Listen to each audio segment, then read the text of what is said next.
It's always been what drives me in everything I've done. Like literally in everything I've done, it's the connection to people. And like being open, because I don't know, I realized that you can learn so much from inviting new people into your life, whether it's just smiling at somebody walking down the street, so it's just a moment, or it becomes a lifetime with your husband, with my husband. Like, yeah, it makes, it makes my world go round. Do you do that? Do you smile at everyone when you walk down the street? Absolutely. And make eyes? Yeah, I try. Yeah. I try. And sometimes you just end up meeting someone. Oh, this person is positive and fun and interesting. Exactly. I had a situation just recently in New York City, and it was raining, and I was having to go to all these different meetings, and the Ubers were outrageously expensive, plus traffic was terrible.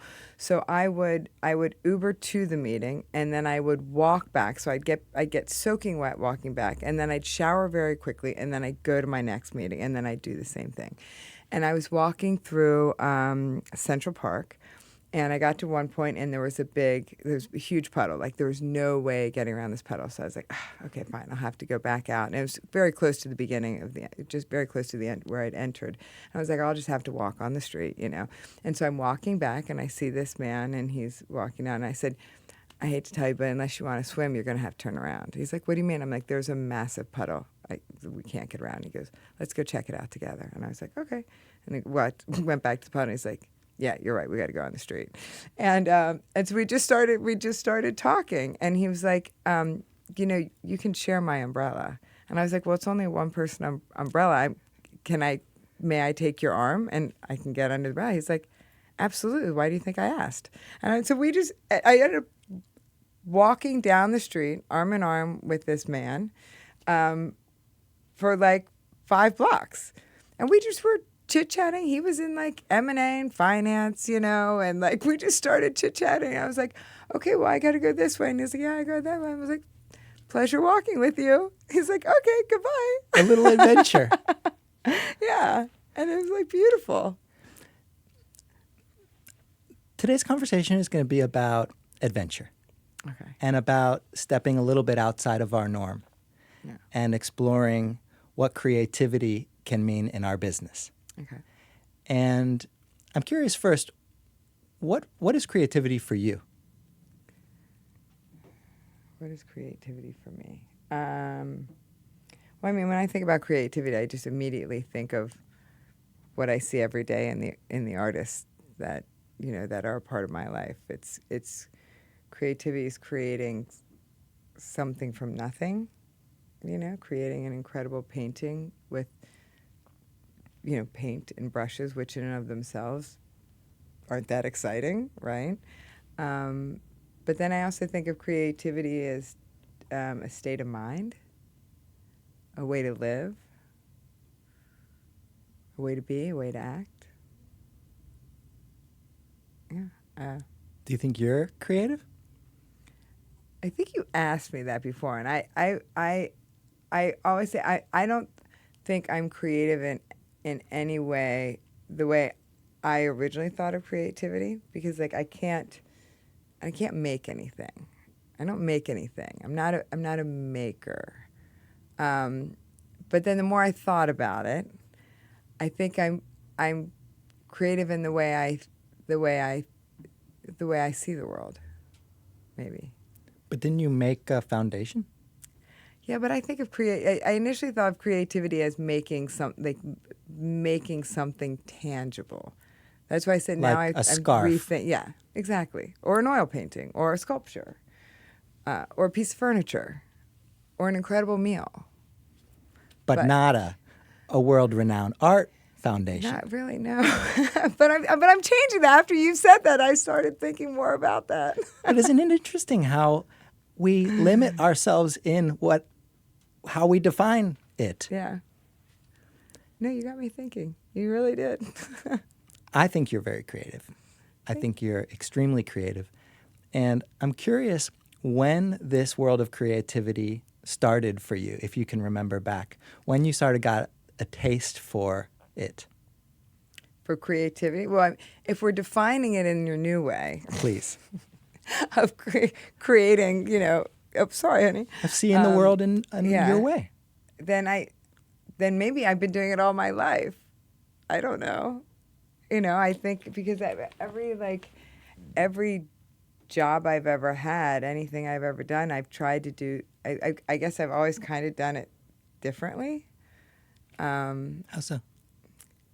Well, I mean, my life has taken many, many turns. Okay, like many turns. I started off sweeping hair at 12 in a hair salon. I don't think I did anything creative there, but except I liked washing the heads.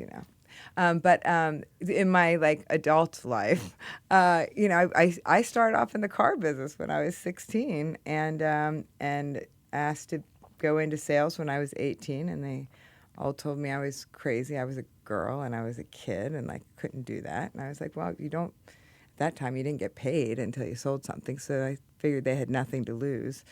And I ended up, doing very well, and I did it because I think I did well because I saw opportunities where other people didn't. One, I loved to talk to everybody, so I didn't sit there and judge who could buy a car and who couldn't. I approached anyone that came into the dealership.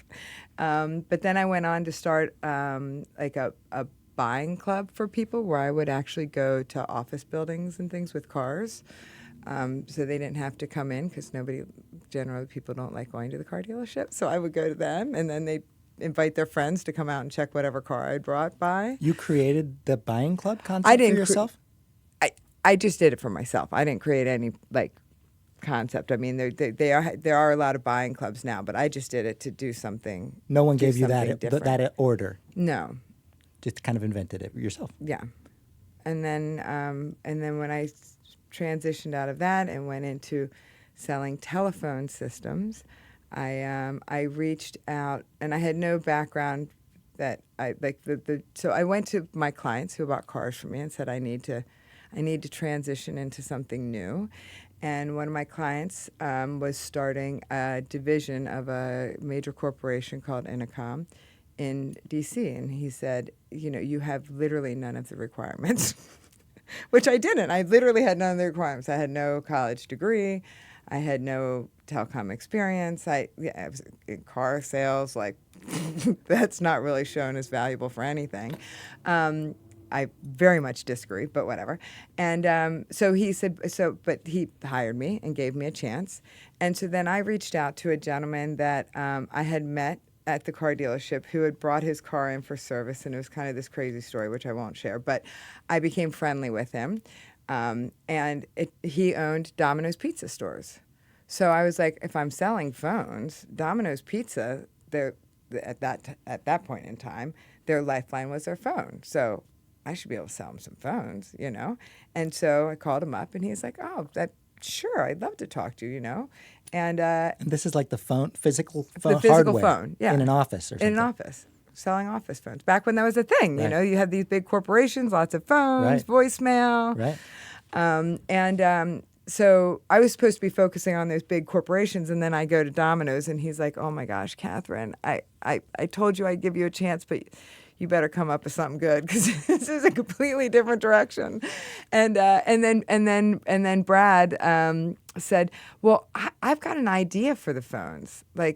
What if we could link the phones to get statistics from our phones to understand our business better? And then what if we could use the phone to upsell products, that we either had extra inventory for or had greater margins on, or could prepare differently. Way ahead of its time. He was way ahead of his time. And I was like, I think we can do this. Why can't we do this?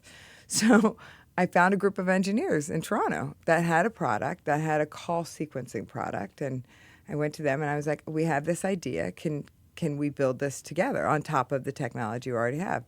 Well, long story short, we did.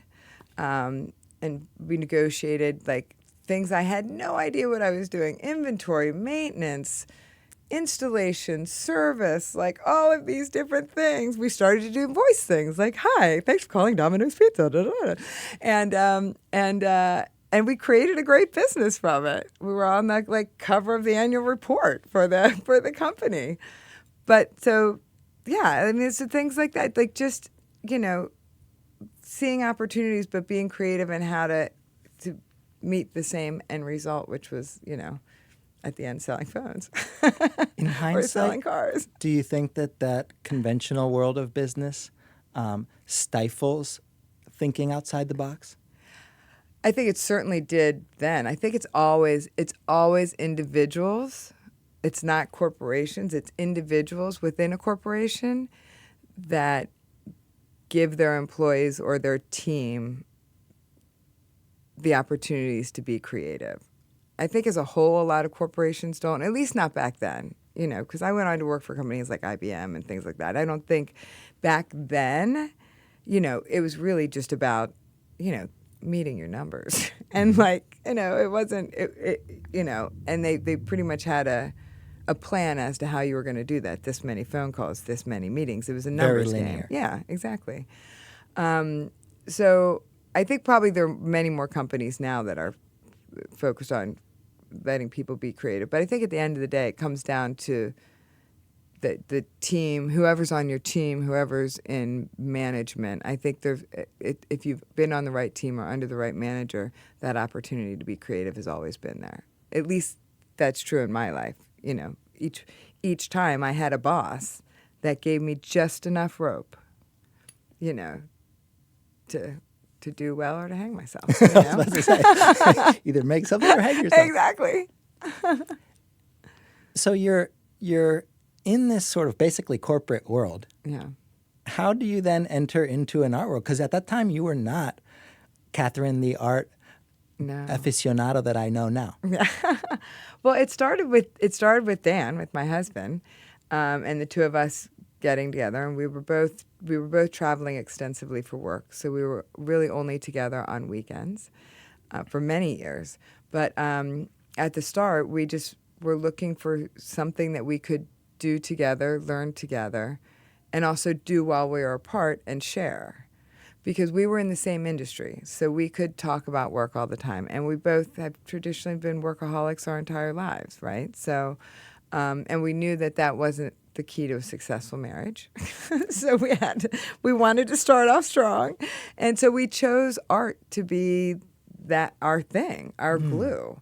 And Dan was raised in a family that did appreciate art, that went to museums, and they bought one or two works a year, so they appreciated art. I didn't have that in my life. It wasn't that my parents didn't appreciate art. It wasn't. I'd been to Smithsonian's and history museums and science museums and all of these things, but never an art museum or an art gallery at all. And so we just kind of started. We got involved locally, and then we started collecting, and What is that like at the beginning of starting collecting? Because I have been to your house, and it is like a collector's paradise / like hoarders in the best sense of the word. Like it literally is like a museum. But how do you start that? And what is the vibes, the feelings at the beginning of a collector's process? Well, you know what? I think I think you have to you just have to believe in yourself and buy for yourself. Not worry about what other people tell you is valuable, important, what you should like, and you have to know that your tastes are going to change, and that's okay. So I mean, it was kind of like we set a budget for ourselves and said, this is what we can spend. And in our case, we're just two working people. We don't have some sort of fortune behind us, and so the budget was very low. But it was like, but we found things within our budget that we liked, and then as we made more money, the budgets grew, and what we liked changed. But we still have every piece we ever owned, and yeah,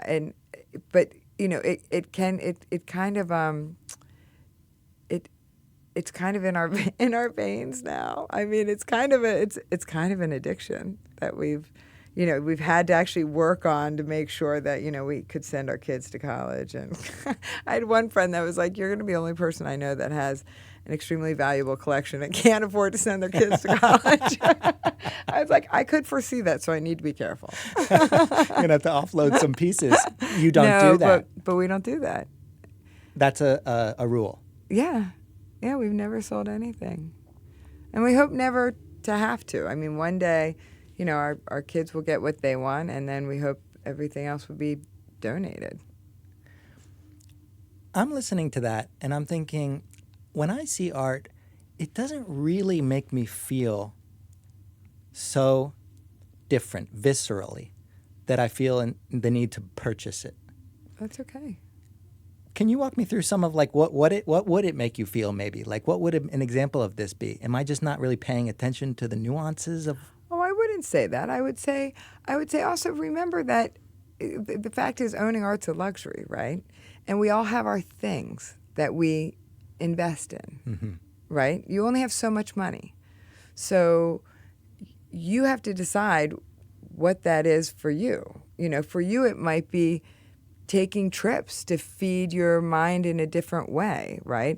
Ours just happens to be the art because for me, in taking a step back, it's not about the object, right? For me, it's about the person that made the work, the story behind the work, why they made the work, what they're trying to communicate through the work, how it makes me feel. And it doesn't necessarily need to make me feel happy.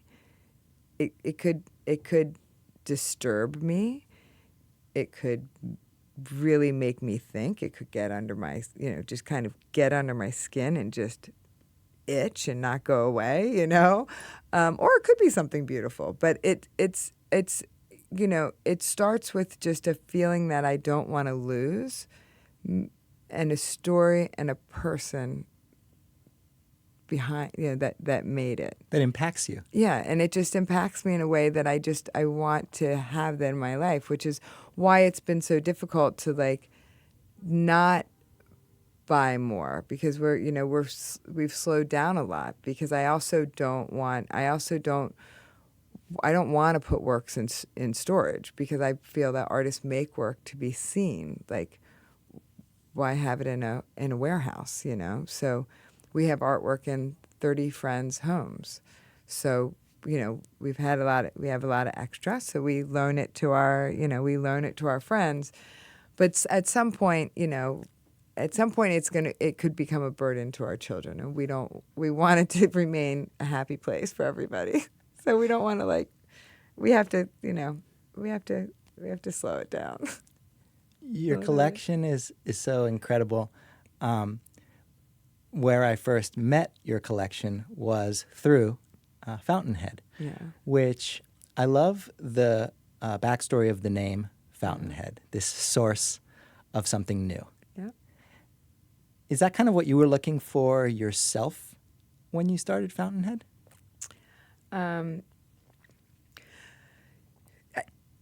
Not knowingly, maybe, but not knowingly. No, I mean, the start of Fountainhead was really because we became so involved in the arts, and like I said, it while it started with the objects, the artwork, it quickly transitioned to artists. Like that's what held us in that space. That's what really got us excited, and you surround yourself with artists, you see that so many of them aren't able to make a living. It's something that they can't not do, right? But at the same time, it's the only profession I know that you can go hundreds of thousands of dollars into debt, get the highest degree, and still not be successful, because there's no formula to what it takes to be a successful artist, and there really never will be. Like, I can tell you all the boxes you need to check, but there's so many people involved in those boxes that there's no way. it's very difficult for you to create that yourself, right? And so, it really was like, okay, well, what more can we do to at least let artists know that they're valued and that they're important and that their work and their thoughts and how they communicate really can change the world. Like, I believe that 100%. And so how can we help artists know that they're valued, that they're important? And then what can we do that would have a more lasting impact and that could potentially impact that career, that chance of opportunity for success, And then at the same time, we live in this incredible city that is growing and evolving, and the arts is a key part of that. Join our creative business community at HereGoesNothin.com.